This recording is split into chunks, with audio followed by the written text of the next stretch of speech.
व सबस्क्राईब करा आणि बेल आयकॉनला क्लिक करा।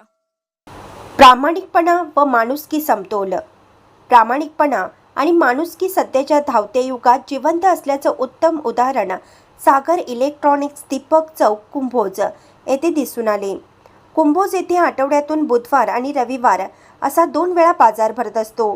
श्रीमती रत्नाबाई भीमराव चव्हाण वय वर्ष 70 राहणार शिवपुरी तालुका हातकणंगले येथील आजची कोल्हापूर जिल्हा मध्यवर्ती शाखा कुंभोज येथून 3000 रुपये काढून पासबुक आणि पैसे कॅरी बॅगमध्ये ठेवल्या। बाजारासाठी आणलेले पैसे घेऊन बाजार करू लागल्या। उन्हाचा तडाखा जास्त असल्यामुळे घाईघाईत भाजीपाला घेऊन घरी गेल्या।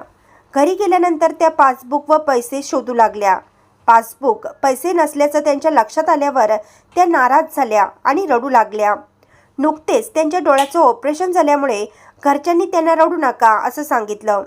मेहनतीचा पैसा वाया जात नाही ही म्हण खरी ठरली। दुपारी 2 वाजता संग्राम माने कुंभोज यांचा इंडियाचा आवाजचे हातकणंगले तालुका प्रतिनिधी जमणे यांना फोन आला। पासबुक सापडले आहे, ज्याचे असेल त्यांना देऊन टाकू। जमणे यांनी सर्व ग्रुपवरती मेसेज दिला।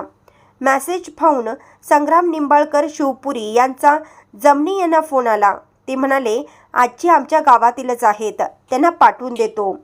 संग्राम माने यांनी आपल्या आई वडिलांच्या हातून रत्नाबाई चव्हाण यांना पासबुक व रोख 3000 रुपये दिले।